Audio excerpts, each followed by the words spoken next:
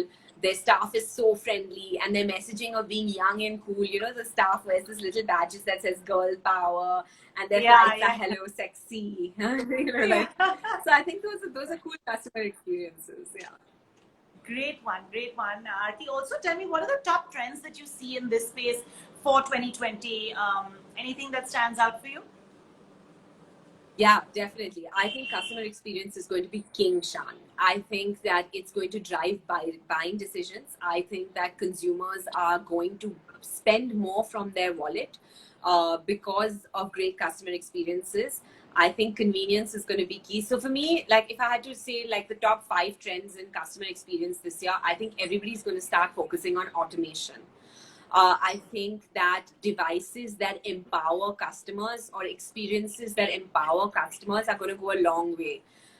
So, for example, the Apple Watch has, you know, now that ECG feature that can monitor your heart rate and, you know, can predict if you're going to get a heart attack. Now, imagine for a watch and for a gadget piece, to add that into your customer experience, it's such a fantastic thing, right? And Alexa, as of recently, has added a sleep feature where if you leave Alexa on while you're sleeping, it monitors your breathing and tells you how well you're sleeping in the night. So it kind of all comes together, you know, into automation, but also giving the customer a great experience. One of my favorite companies in America is called Boxed. It's like a grocery shopping company online. And basically what they do is they monitor your grocery patterns. So if Shan is ordering milk, how often is she ordering milk? How often is she ordering cheese? And then before it even ends, at the end of the month, they send you a reminder saying, Shan, I think you're going to run out of milk. I think you're going to run out of cheese. And I think you're going to run out of butter. Should we order it for you? And it'll reach your house. You know, so I think automation is really, I think automation is really important. I think becoming a part of the customer's lifestyle is very, very important. I think that customers identify with brands that are a part of their lifestyle. You know, like I gave you this example of the health insurance company. And I think that it has to be a part of, if you're vegan and if you're into wellness and health and things like that, you'll choose brands that kind of echo that sort of ethos. So I think becoming a part of the customer's life journey is important, you know. The third thing is trust. I think customer experience is going to be led by trust. We live in an era of mistrust, you know, whether it's fake news or it's like, you know, dishonest marketing and things like that. I think that fake brands products? that... Do you get so many fake products? Absolutely, fake products. I think that brands that sort of push trust and show trust, like the whole O Power thing that I told you about, you know, like, hey, here's how you can reduce your electricity bill. Those are brands that are going to win at customer experience. The other thing is, you know, I feel like brands need to not be shy to use customer experience as a differentiating tool. A lot of brands kind of have this philosophy of, let me do the bare minimum that's required of my industry. You know, so like when it's a clothing brand, it's like you can return it in 7 days.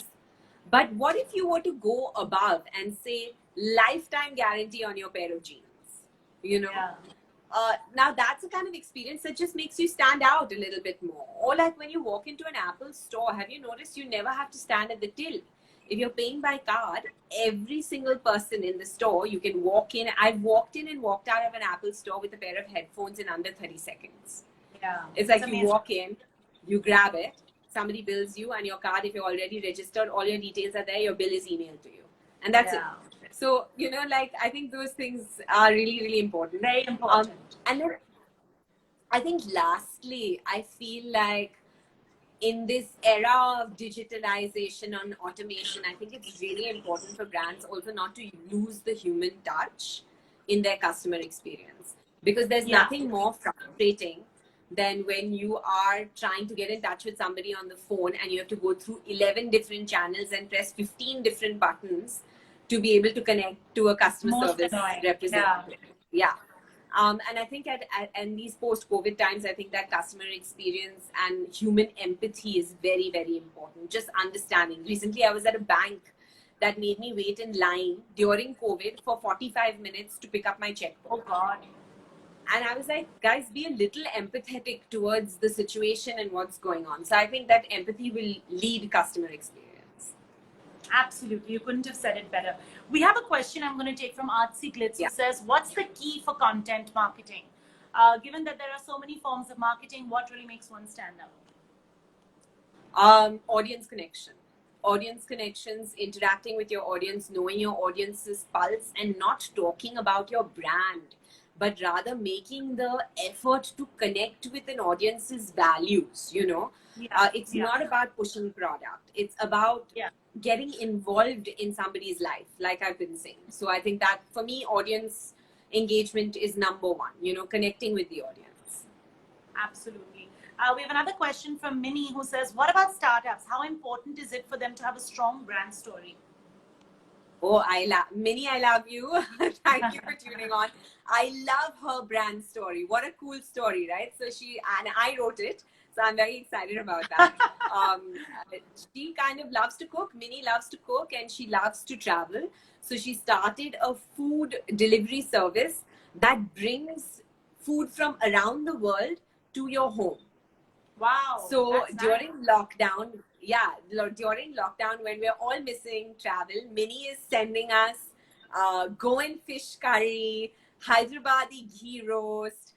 She's sending us one day Mexican food and Italian food, and right out of like all these. So it's a wonderful brand story. And I think the question was, you know, how important is it to have your brand story? I think brand story is everything. Like you said, Shan, stories is what's selling.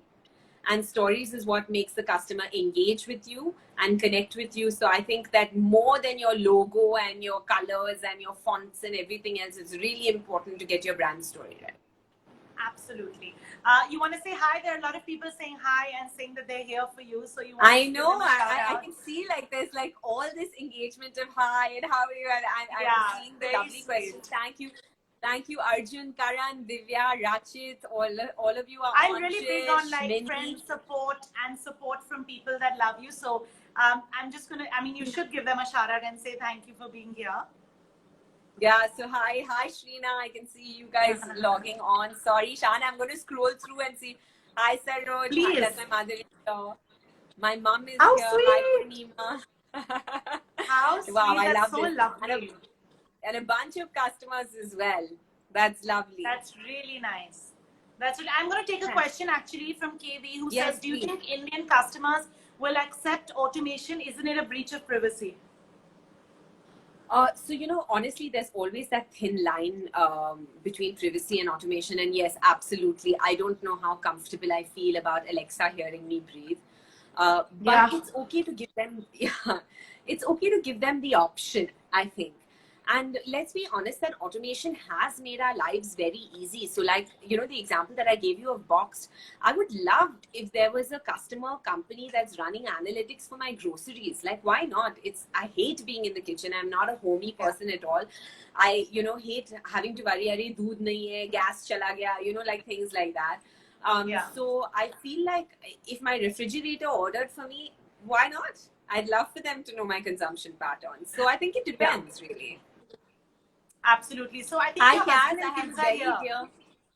Yes, sorry. And my husband and kids are here, and my bestest friend from Australia, who's the time difference is crazy, but she's here anyway. How sweet. But you didn't give a shout out to your husband and kids. Your husband is saying, I've been here the whole time, but as always, I've been sitting quietly in the corner. You thought I chat a lot and he's very quiet. You thought of But I love him very much. And yes, I love him very much. And I always thank him for the support. He's been my biggest supporter with the Idea Studio right from the beginning.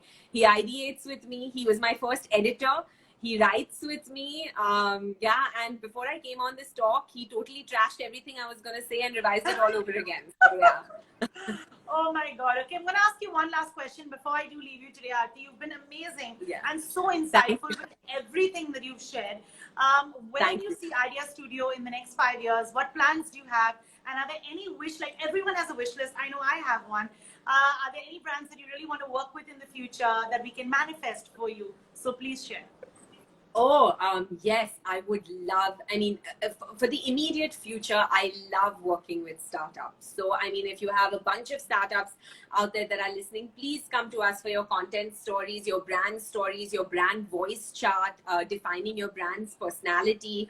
And, you know, for mapping your customer journeys, we can help you with that. So, I mean, that's for the immediate now. But I think, where do I see Idea Studio 5 years from now?